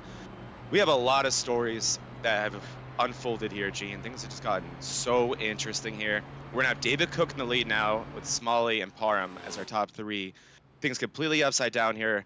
And I do agree, we do know that Iverson and even Sally hasn't had to do it, but he has the speed to go through the field. We know he does. It's not that I don't think they have the speed. It's that they're in a hornet's nest. They're in the middle of the field of a bunch of hungry drivers, and the checkered flag only 38 laps away. This race just got a lot more complicated for them. One of the worst things that can happen to you when you have a car as fast as those two did is losing control of the race, and they have lost control of this race. Yeah, and you know, those guys are not going to let them by. I think we might be seeing the same risks that we saw at the very beginning happening again. For sure. Those cautions, it would not surprise me. Right now we're seeing cars taking that advantage to go around and get back on the lead lap. Who is that? Is that Lewis, it looks like, is going around getting back on the lead lap? It looks like they're making sure Iverson going around the pace car to get his lap back. They're all going to line up, and that is Lewis in the 88 as well. I believe they extended the caution by 1 lap. I don't think we're going to go green here. Correct me if I'm wrong. Another thing that is also super interesting here, we were talking so much about Duval's tire differential that was supposed to last the rest of the race. No matter what, he was going to be in a different tire situation than the leaders. Not anymore. Now everything is the same. Everyone has the same tire life for the most part in the top 15. However, I think they're going to have different amounts of tires in the pits. So if we, like, for example, see a caution with 20 to go, maybe we'll see some of the faster cars sacrifice that track position to put on a set of tires that their opponents may not have. Well, with 13, looks like 13 cars are listed on the lead lap. I expect to see a couple more after they rotate around and get packed back up together. Why not?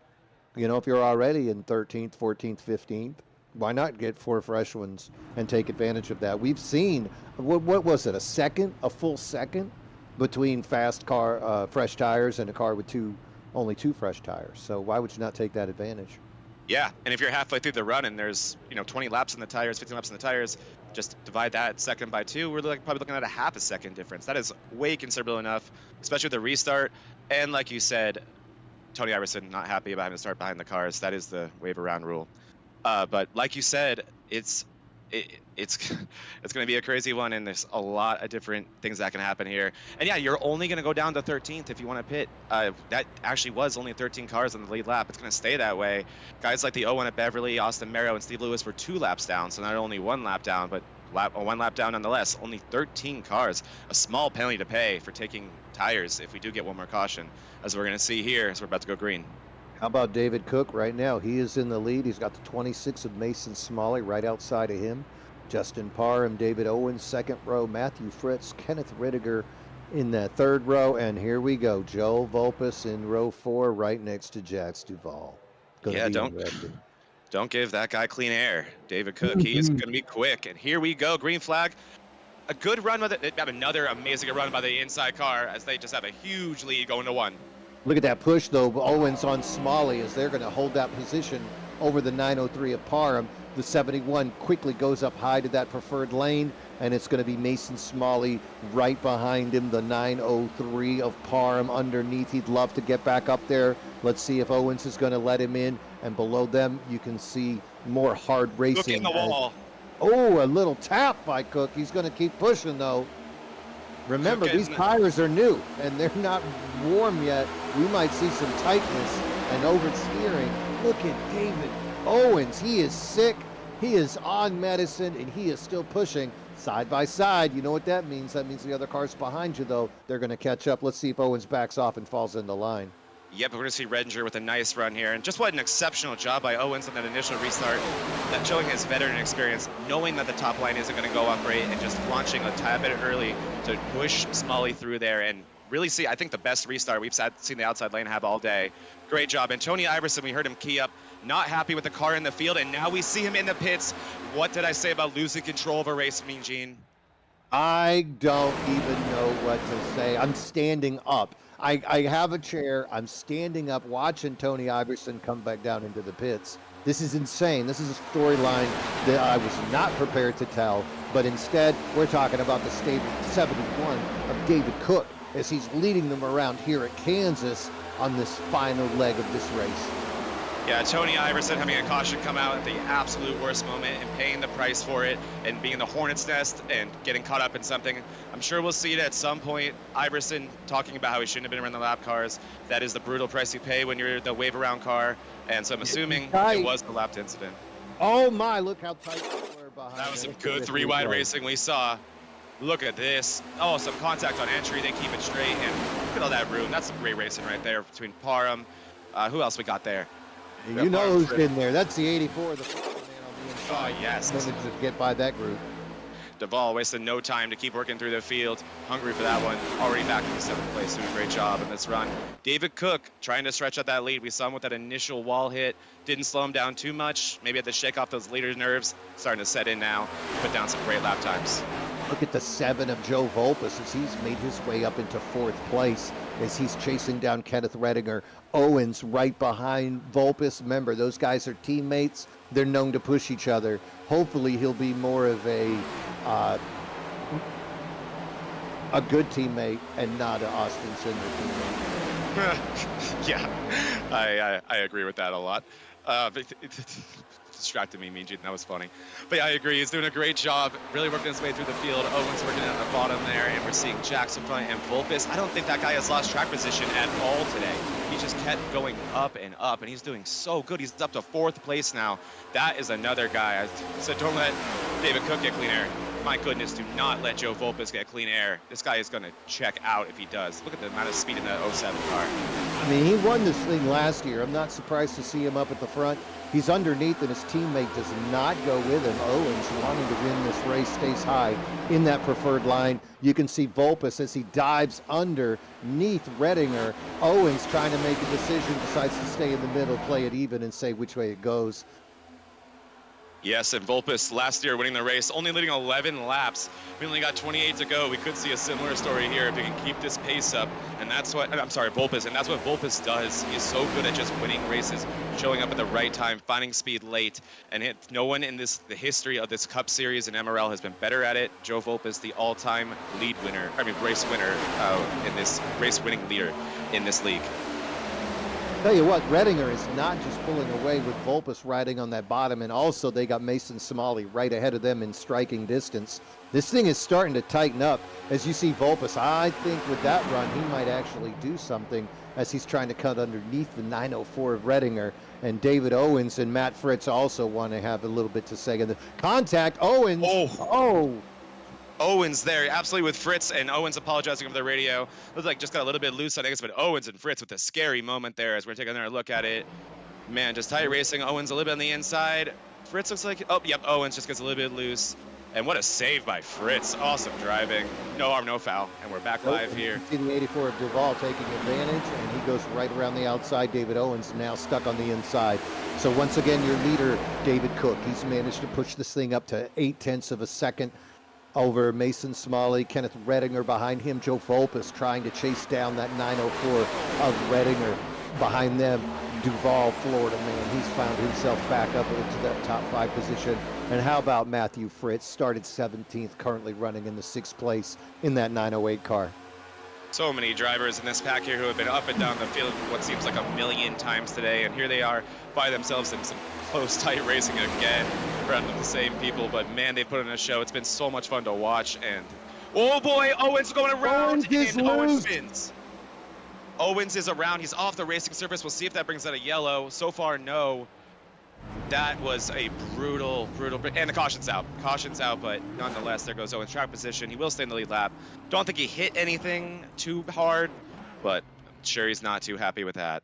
Oh, no. You know there's going to be a little bit of communication between Owens, the cough medicine, and his crew chief later tonight.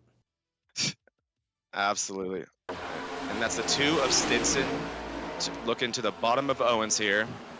Stinson, another car that's been in so many incidents, none of his doing today.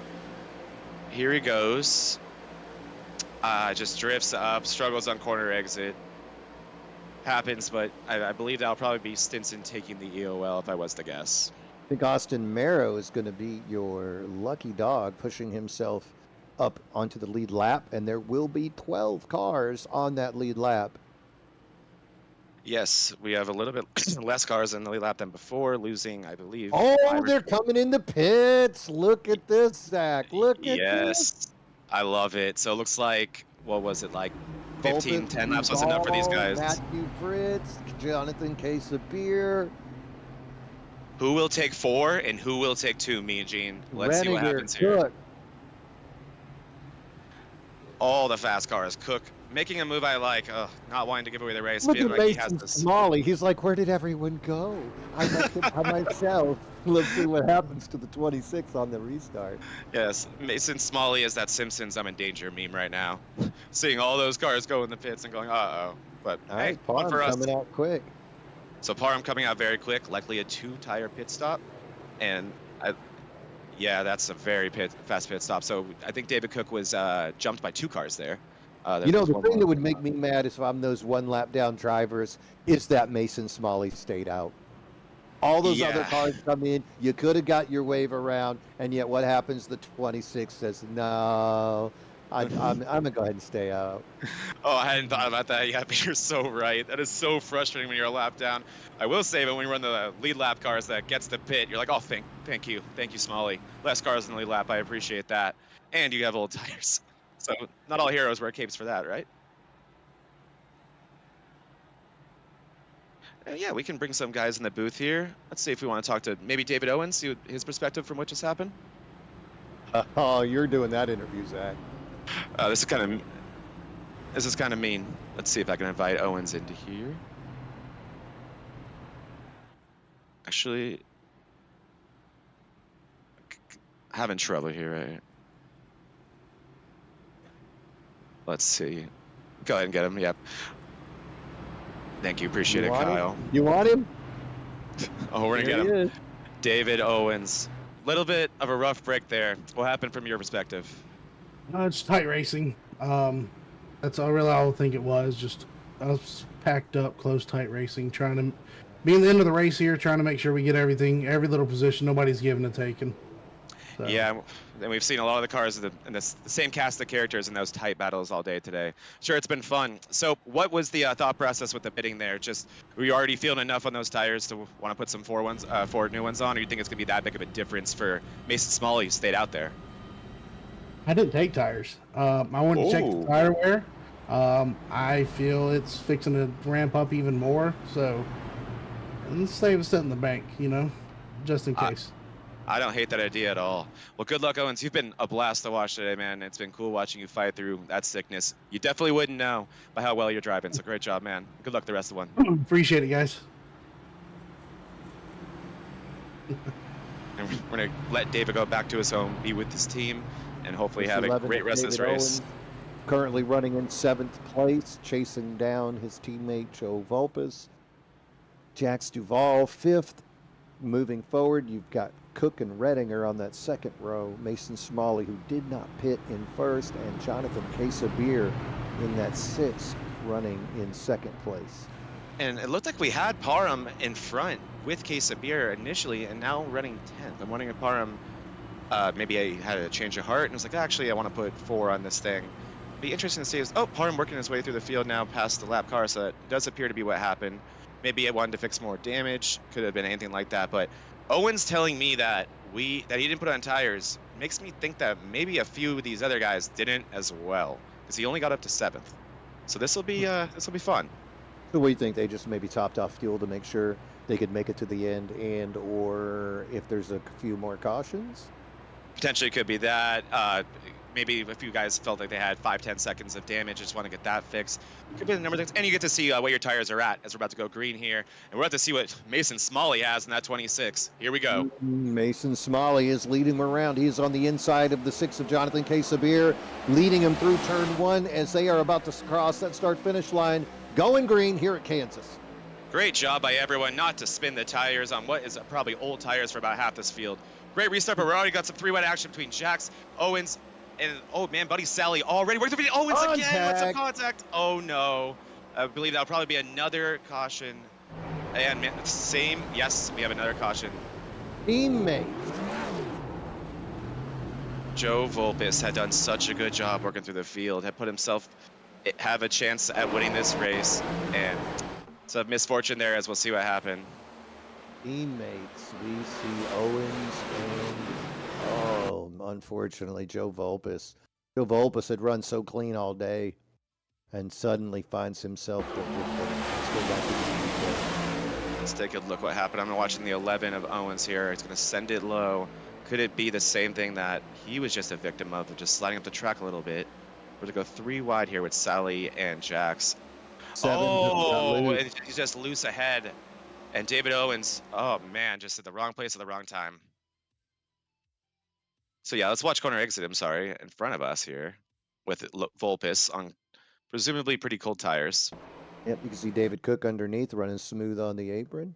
Jax Duvall, he's in that white car directly behind Vulpes. This thing is just going to snap, isn't it? Yes, it is. It's a little bit loose there, and around she goes. No more control of that car at that point. Trying to save it. But there's a wild David Owens there. Oh, unfortunately, the 2 Gulf Coast Racing teammates making contact with each other. And I believe Jax is going to have a pretty healthy inside wall hit here. And this is exactly what you don't want. And the 7 of Vulpes, he is in a quick stop and go in the pits for the 07. Hopefully he did not have too much damage. That was the fast repair. That's why we saw such a quick pit stop there. That was Vulpes using his fast repair to get a fresh 07 out there for him. Look how pretty it is. Now he just has to protect it and keep it that pretty. Thing's not over yet. You know, sometimes you go down there and they've got a sledgehammer and duct tape, and sometimes you have Merlin the magician wave a wand over your car, and you're right back on the pit onto the track. And that's what just happened for Joe Vulpes using that quick repair on that 07 Jack Daniels car. Yeah, thank God for that guy. We only get his services once per race per driver, though, so Can't use that again, but no harm, no foul in terms of the health of the car he's driving now. And great news for Vulpes, kept the thing on the lead lap, didn't have to tow. So still gonna have a chance at this. And it looks like your lucky dog recipient that time was Steve Lewis in the 88, finds himself in 13th on the lead lap. Good job, Steve Lewis. Get back on that lead lap. Yes, and someone who is no longer even in contention, Tony Iverson, since that little incident, 10 laps down. His race is over. That's going to be interesting to see how that affects the points. Currently 19th position. He won't lose any more laps. Yeah, we're Steve still Lewis. trying to find that incident with Iverson earlier in the race and find out what exactly happened. I'm sure we'll be able to show you guys that at some point during this broadcast. Well, Steve Lewis being the lucky dog, I'd get 4 tires, I'd get a cigarette, I'd get a Coke, get all the fuel you can hold. Cross all those boxes right now. Yeah, catch up on what happened in the latest episode of Tulsa King. Yes, absolutely. That's a great way to spend your pit stop. We got what's going to be. Looks like we're gonna have 2 to go, or we're at 2 to go right now. So probably about 15 laps to go when we go green, and we do have those 3 possible green-white checkers if it comes to that, which looks like it might. Gene looks like it might. Look at Mason Somali. He's like, hey, I tell you what, let's do 1 lap. I'll pass the start finish, and then y'all wreck again after that white comes out, and we're good to go. Oh, he'd love that so much. I don't think anything would make Mason Somali happier than more chaos behind him. No, he's committed, right? He's committed at this point. He's on this strategy. He's going to run it to the end. Nothing he can do at this point. Yeah, he has made his bed, and he just has to sleep in it at this point. And so far, not looking like too bad of a strategy, really. I mean, we saw in that restart, inside line, getting the normal jump it does, but the tire's not affecting him too bad in terms of tire spin as we initially went green. And yeah, he had a pretty healthy lead when that caution came out. So let's see what he can do this time. What he loves right now is running these laps under caution because they're just ticking off, and he doesn't have to kill the health of those tires more than he already has. And he's got Jonathan Sabir running strong outside of him in that second position. And then that second row, it gets a little scary. You got David Cook on the bottom with him. Kenneth Rediger running on the outside, Jack Duval, and ooh, look, there's a name we are accustomed to seeing in the front, Buddy Sally in 6th place in that 921. He'd love to make a hole and push his way up to that clean air. Yeah, it appears when Buddy Sally, maybe this is why Tony Iverson was a little bit upset. It appears when he got waved around, or maybe he was the recipient of the lucky dog, he did get to pass the lap cars. So he was able to pass a lot of cars there. Or it could have been after that first caution where he got to pass them. But regardless of anything, Buddy Sally has done a magnificent job working his way through the field as we're about to go green again. Let's see what Smalley can do that 26 and what Sabir has to say about it. We'll see if we can stay green as Mason Smalley on the bottom gets a heck of a good jump, leading him down the front stretch here at Kansas. On the outside, Jonathan Sabir as well, charging hard. Kenneth Rediger behind him as we are 2 by 2 running strong here at Kansas. David Cook with the restart he needed now. He is in 2nd place, and one of the cars that we saw after that incident between Iverson and Solly in the bad part of the pit strategy. Oh, he goes to the inside, not able to complete the pass, but David Cook is hungry, and yeah, he has been the car with the speed since we've seen issues with their 2 leaders earlier. Smalley's able to hold that line even though he's on those weaker tires.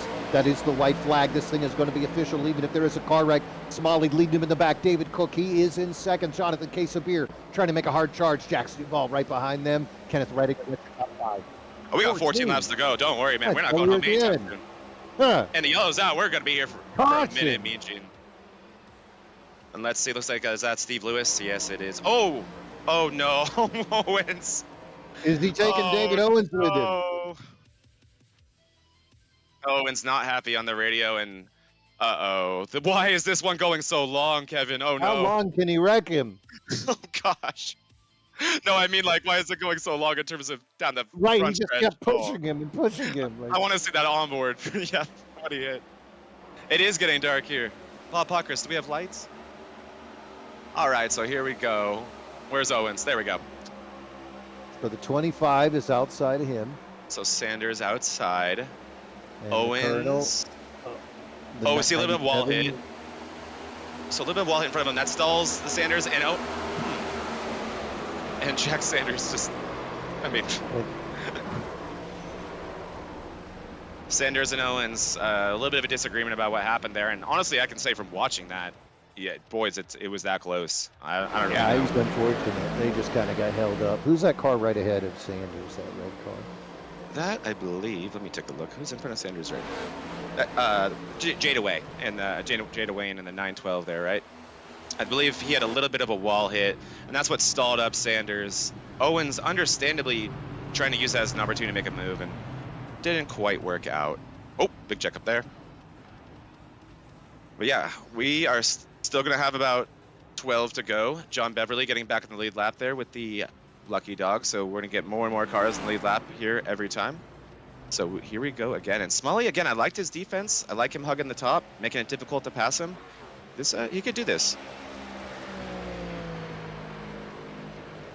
Yep, you can see Beverly right there getting his lead back. That oh no on the side of his car ought to say, oh yeah, because he will be back into position to have a strong finish. Now 14 cars will be on the lead lap. The 15th position car of Jay Dwayne is 3 laps down. So after that, we're going to see Richard Swingle, Jack Sanders, Jay Dwayne, all 3 laps down, will be fighting for the lucky dog to get the privilege of only being 2 laps down if there is another caution. Yeah, who Which knows? I think there might be. Absolutely, and like we said, we got those 3 green-white checkers that are possible. So hey, you can get back on the lead lap. Why not stay out there, keep fighting? Makes sense. I'm gonna be the guy I'll be watching on this restart is gonna be the 71 of David Cook. We've seen the outside lane get eaten alive pretty much every restart today, but you know David Cook's hungry. He's got those fresher tires. He's got tons of speed, and now we have a car. Is that Jax in the grass under caution there? Yep, Duvall just doing his part-time job as a landscaper there, multitasking, making some extra money under caution. Smart guy. Hey, another car, good to see back out there. Tony Iverson, he's rolling again. 10 laps Yeah. down. But Yeah, hey, there he is. we said there's 13 laps left in the race. He's only 7 behind the 3 cars. So hey, maybe he'll get that opportunity. And we got Tony Iverson in with the booth, or in the booth with us today. Tony, crazy race, and just seemed like an ill-timed pit stop. What was it like from your perspective there? Yeah, with the way that green flag run was going, I just wanted to make sure that I didn't have to work my way past the 921 again, so I was trying to pit around a lap or 2 after him. And the caution came out, and then I just got mired back in some lap cars, and then the Valvoline car, I can't recall the number, just clipped me into the wall, something fierce, and now I'm 10 laps down, and it is what it is. I know that I know I had the I think it looked as if I was the car to beat tonight, so I'll be able to end this race at least with that thought, but still unfortunate. Yeah, you and Sally have just been the class of the field today, but if there's anything you've shown this all season so far is that's going to be the case week after week. So great job having tons of speed today, and I know how frustrating that is. So I'm sorry the cards felt that way for you, but yeah, like you said, you can always have that feeling of knowing that you were one of the best cars out here today, if definitely the best. So great work today, man. Yeah, I appreciate it. I can't wait to see who gets this dub and gets to punch their ticket to the playoff. For sure. Let's get ready for some craziness, and we'll send you back to your team. Thank you so much for joining us, Tony, and good luck again next week. Yep, thanks. Thanks, Tony. Sweet. And now, like we said, we are getting ready to go green. Over under how many laps we run in here, me and Gene, before we see another yellow. We got 9 to go when we go green. Well, I'm looking at the field. I see the 921 of Buddy Sally right next, right behind Jax Duvall, who's behind the 6 of Jonathan Case of Beer. Wouldn't be surprised if we saw it in about turn number 3. Truck is off. We are going green. Here we go. Mason Smalley, he is going to lead him through. He gets a good jump. The 71 of Cook is going to ride up a little bit high, get right in front of that 904 of Redinger, and Case of Beer stuck on the bottom. Let's see what happens with the 904 and Case of Beer side by side for 3rd and 4th. Yeah, fierce battle there for third and fourth place there between Quesabir and Redinger, and what a great plan by David Cook on that restart to get to the bottom, block any run the lines behind him will have, as we've seen all day today, and protecting his position perfectly to try to fight Smalley for this win. I'm eyeballing Jax Duval on this win. A lot of restart, a lot of side-by-side action. Look how low that 921 goes of Buddy Sabah. Sally, he'd love to get back up into the front and get through some clean air as he is just pushing on the bottom by himself.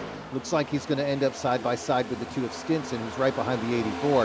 Ooh, lot of tight racing. And there's a name I haven't said very much today, is that 28 of Austin Marrow is also going down low, trying to make himself known in this battle here for the top 8 positions. Sally finding himself 3 wide middle right now. Not what he wants, is just trying to work through the field, but this going into 1 and 2 is going to be really spicy. Here we go. Sally trying to work that middle lane as he has some fast cars on the bottom and top of him. Let's see what I was able to do here. Oh, this is some really tight racing as these guys 3 wide. You can see contact by the 28 into the 921 of Sally. They're trying to figure that out right ahead of them. You can see, ooh, going a little bit higher than he'd like. Is that Pepsi car. Lots of really tight racing here. Nobody wants to be the reason for the caution, but also nobody wants to give an inch to the other competitors. Yeah, Fritz and that Pepsi car sending it so high. So many cars out here are. We saw it with Jackson early in this run. So many cars running what I like to call the Larson line, right up against the wall where you can barely fit a piece of paper between the car and the wall. So much speed up there, but high risk, high reward. And that's what we might have to do at this point in the race. Also just to find clean air. So we're in that little bit higher than the car in front of you. We've still seen some fierce battling first through 10th. Everyone here feeling they have a chance to win it. And Kenneth Redinger has made a great move past Cook, and now he is looking for the lead against Smalley. Redinger has been here all day, and now he wants his chance at the lead. Hey, Smalley, he's got older tires than the other drivers, so he's just out there trying to hold on to this thing. He knows it's hard to pass, and he's hard to pass, so maybe he can make it work. But if he gets side by side with that 904 of Redinger, don't be surprised if David Cook takes advantage, because that's when those passes are made. You got 2 ways to pass the way I've seen it tonight, Zach. It's either you slide job somebody or you watch him get side by side with somebody else and you take advantage. Yeah, that's been pretty much it. I mean, the only other way, which has been so difficult, has been trying to get to the outside before corner entry so you can force someone low. Because I thought the inside, ooh, little ball hit there. This could be a run for Redinger. Let's see if he sends it to the bottom. He's going to have to make this work, as we've seen what happens. You can lose second place here if you don't make this work. He's going to try to clear. He's not going to have it clear. 28's got speed. 26 has got speed. Smalley going to hold that position and cut down low. Was he tight or was that on purpose? Definitely on purpose to try to shortcut the backstretch, but wow, you know that Redinger wanted to get the top line and enter high, not able to do it in such a rough run. And here comes Cook trying to take advantage. Oh, barely able to do it. We only have 3 to go here. This is the race for the win, essentially, and Smalley's loving this. Look how tight it is with Quesabir and the 84 of Duval swerving behind them. The 904 and the 71 almost make contact. That allows the 6 of Quesabir to get down below. Will he be able to hold it, or will he get stuck in that dead air side by side? Hard racing here at Kansas as Mason Smalley leading him around. He's still your leader. The 904 of Redinger really wants a chance. 71 of Cook's chasing hard, and Duval in 4th. He hits the wall. That's going to allow that inside lane to get by him. Jax has been taking so many chances on that top line, running higher than most, and I'm loving what I'm seeing from Redinger. He did not let Cook past him. He's going to have another chance at this, and if he doesn't clear that slide job again, he might just send it up anyway. It looks like this might be where he tries it. He wants to get as much of that car in front of the 26 as possible. This is going to be his best chance yet, far better than the last one. Let's see if he can complete it. He has to really send it in here. He's going to get credit for being in the lead for just a moment, but let's see if the 26 can hold the speed and come around. No, it looks like the 904 is going to get in front of him as the 26 of Smalley makes contact with the wall. You're a new leader here at Kansas, the 904 of Kenneth Redinger. David Cook now underneath Smalley. He'd like to get involved in this. Zach, what am I looking at? You are looking at one of the craziest finishes I've seen in a minute. This is unbelievable, and what an amazing move by Redinger. He's going to take the white flag, not a second too late. He makes the move of the race. That is so good. He's going to lead potentially 2 laps of this race, but he's going to lead the most 2 important laps. Oh my gosh, it was so close for Smalley. He did such a good job protecting the outside. He's going to come up 1 lap short, it looks like, as we go to 3 and 4 for the last time. Contact by Cook on Smalley as he wants to get by. Redinger is going to pull away. 71 of Cook Goes high, Smalley cutting down below him, but it looks like it is going to be the 904 of Kenneth Redinger as he is strong, coming to the finish. And yeah, to make a bad day worse, I believe that was Sally. Oh, just getting sent. But oh my gosh, Kenneth Redinger coming when it matters most. These two don't seem to be too thrilled with one another. But oh my gosh, let's talk about that 904 a little bit. That was awesome. That was such a good, clean move. He tried it once, learned what he needed to do to complete it, and that next time he did not need a second try. Really, what a awesome move by Kenneth Redinger, getting his first win this season here. Hey, Mason Smalley, he might have come up third, but I'll tell you what, that chance he took on those tires seems to pay off as he's going to find himself in that podium position. What a run here tonight at Kansas, Zach. Oh, so awesome. And yeah, if you're Mason Smalley, you should definitely still be happy with what you pulled off there. Not to even say that that guy didn't have the speed to finish third, but that strategy could have gone south for sure. And it didn't. Third place is great. He had a chance to win. And sometimes in these situations, even though I know it hurts now, all you can ask for is a chance to win. And that's what he had. We are looking at the 904 of Kenneth Redinger. He is at the start-finish line. I'm waiting to see him burn it down. Yes, Kenneth Redinger with the classy. Maybe I wanted to protect that engine for next week. Maybe the team's on a budget. They are rookies here after all. But what an awesome win for him. That was so cool to see. And we really had some great racing. It got a little bit messy at times, but that's Kansas. We expected it. We knew we had some three-wide action, and that's just a result of that. But, man, we were treated to some awesome racing and one of the coolest finishes I've seen in a minute. Austin Merrow, thank you for joining us. The number 28 car with a very, very eventful day. You're able to bring it home top 10 today. Looked like chaos today. What was it like on your end? Well, it was interesting. I mean, the crap show we had in the beginning, I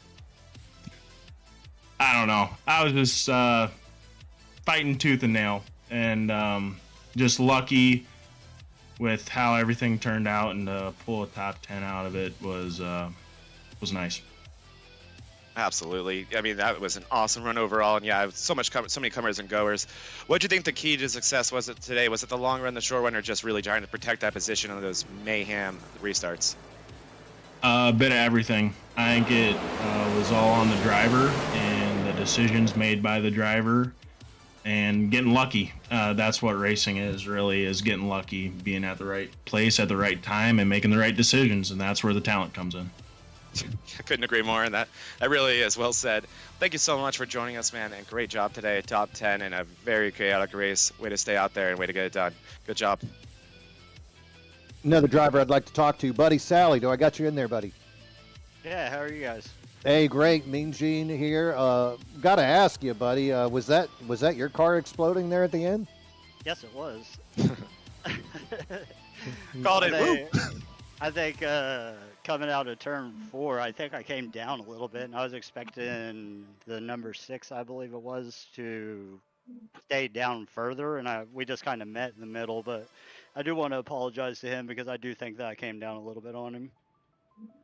Well, really big of you there to say that. I haven't had a chance to look at the replay. We were just looking at that lead group. You look like a group of ants, and a ant from another colony had just come into your home, and everybody's just ripping each other apart. Not sure if that was anybody individual's fault or just racing incidents.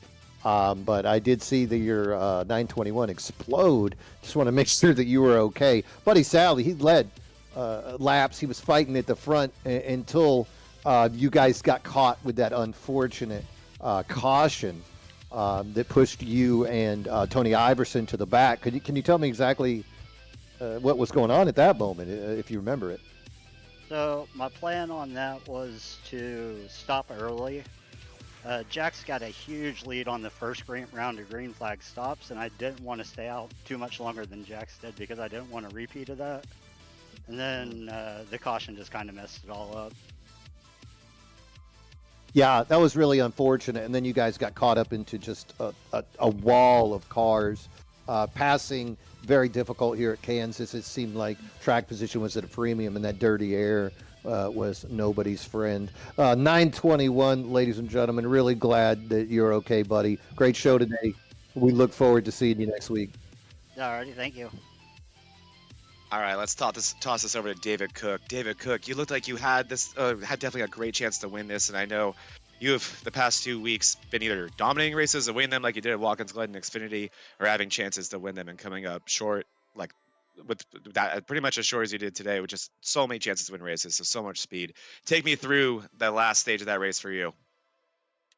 That's pretty rough, man. I keep losing these things. It's it's either the way I'm driving or something. I don't know what's going on here, but I don't know. He gave a lot of room to the other guy there, and I felt like he raced me pretty hard at the end. And the other guy pretty much got a free pass there, and I got held up. So, anywho, good racing. I tried to go for it, and that was it. I mean, I don't know what else to say.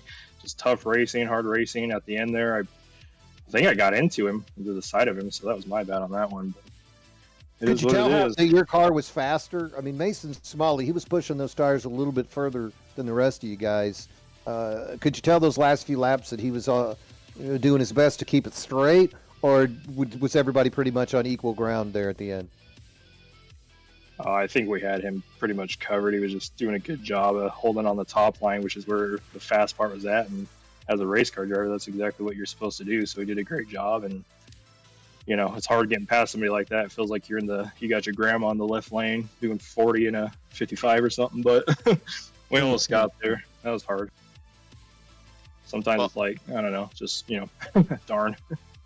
Awesome nonetheless, David. And I know this one probably stings a little bit, but hey, I'll remind you, last Wednesday you put a whooping on the Xfinity field. So great job, man. You're showing speed week after week, and it's a lot of fun to see, and you put on a show for us today. So great job, and thanks for joining us. Thanks, guys. Thanks, broadcasting, everybody. And oh, man, I'm so excited to talk to this guy, Gene. Mason Smalley. Oh, that was so much fun to watch, dude. And you were one lap away, and you did such a good job protecting that top. What were you? Was that pretty much your plan for that last run? And what was going through your head with about 3 to go there? Yeah, definitely. With everybody else having a lot fresher tires than me, the bottom was pretty much out of the conversation. And yeah, I felt very comfortable on the top all race, and especially with slightly worn tires, I definitely was not going to get it to go on the bottom. So just had to keep it up there, try to block what I could, and just try my best. Yeah, it was a lot of fun to watch. What you got for me and Gene? It was definitely the right decision that you made. There were some cautions at the end that made some of those drivers that you had been competing with the whole race kind of fade back. You no longer had to worry about those guys. But at the end, David Cook running fast, and then Kenneth Redinger, that guy, he just seemed to find that air, and he was able to pull that. I don't want to call it a mini slide job, but he was able to find that clean air and just get by you. But Mason, really smart decision by you on those tires. I think that allowed you to avoid those cautions at the end. I mean, if you took tires, you'd have been back there, and you could have easily been part of all of that hot mess. So congratulations to you and your crew for making that decision. Mason Smalley 26 car going to finish on that podium with that third place finish. Thank you, Mason. Thank you. And this is the end, my friend, the 904 Kenneth Redinger. Do I got you, brother? Yeah, I got you. Oh, my word. They might say you're a rookie, but you ain't driving like one, Kenneth. How's it feeling? That's pretty good. Trying to get used to this car. We haven't ran this car much, so yeah, it's just trying to get used to it and figure out, you know, how you're supposed to drive in and off the corner. Especially here, it seems to be it's how you drive in and off the high line there. It seemed like passing was very difficult for a lot of people, and if you got side by side, it just let the other cars catch up. So at the end, I mean, was it checkers or wreckers for you, or did you feel like you had the car to get by Smalley, who was running on little older tires? What was going through your head when you made that move? No, I knew they had a little older tires. I was just gonna, you know, if I was gonna finish third there, I wasn't gonna push the issue. But then, I don't know, I was in third, and I just seen somebody slide up into the wall. It was second place. He slid up in the wall, and that put me in second. And then kind of, once you get it to second, then you kind of say, well, maybe I'll push the issue a little bit more. But I think he missed the corner just a little bit on that older tires, and I was able to just cut and get back in the gas quicker, and that's what allowed me to get down the straightaway and around him. Now, I think he kind of had to make a decision there, and you go from racing the track to racing the car next to it. And when you got the older tires, you're not going to come up on top of that. Right. Kenneth, that is going to help you in the points also. You came into this thing tied for third with David Owens in points. You're going to come out of this thing with a win. We're really looking forward to counting this up. And Tony Iverson, our points leader, he had a rough day. You know, he's going to finish in 18th place. So that's going to let Kenneth make a really big jump in the points. Looking forward to seeing how these points end up coming out. Kenneth, that was a heck of a run from up here in the booth. And race 3 of 10 in the regular season. You're into the chase, my friend. Congratulations. Thank you. Oh, we have David Owens here, and it's going to be fun to hear from David. You got us, David? Yes, sir. How's it going? We're doing good. How you feeling, man? My goodness, they were a magnet for a lot of instances that you didn't have a ton to do with at the end of that one, weren't you? Yep. It's gonna change up my racing style next week, so I'll put on a show for you fellas. You did today, David. You did today. It was a good show for us. I'm sure not a ton of fun for you at certain moments, but way to not give up. And just like last week, you're fighting so much speed in these damaged cars. So well done there too. I appreciate it. Yeah, no, you got to remember who you can race around and who you can. So definitely gonna keep that one in the memory bank for this race. So some people will be catching breaks, some won't. So we'll see how the rest of the season plays out now. That's Well, only ladies good. and gentlemen, with a teaser like that, I mean, Gene Money promise to come back to you with some behind the scenes details. You call me QAnon because I'm going to be spreading rumors next time I get on the broadcast come Wednesday. David Owens, I'm sorry you're sick, my friend. Get you some rest, and we look forward to seeing what you can put on the track next time. The 11 of David Owens, he's going to finish in 7th. That's exactly where you qualified, but I know you were looking for something better, David. Thanks for your time, man. Appreciate it, fellas. Thanks for the Thank job, you, David. y'all do. And ladies and gentlemen, that is going to do it for our broadcast. Mean Gene Money with my tag team partner, Zach, and we are so grateful for you guys joining us once again here tonight. We got Kevin Kyle, KK. He is in the pits. That was race 3 as we saw the 904 of Kenneth Redinger take it to victory and qualify for the chase. Zach, any final thoughts? That was just so much fun, just like we expected. 3-wide action, close racing, hurt feelings, as we just learned, and it's only going to make the rest of the season that much more exciting, that much more fun, and also that much more, as we saw today, unpredictable. So I can't wait to get back here next week and see these guys do this again. But thank you, everyone, for joining us. We're having the greatest time, and thank you to these amazing drivers for these awesome field sizes and putting on the shows that they are for us. You are not kidding, my friend. That's going to do it for us, ladies and gentlemen. And as always, bottoms up and hammer down. See you next time.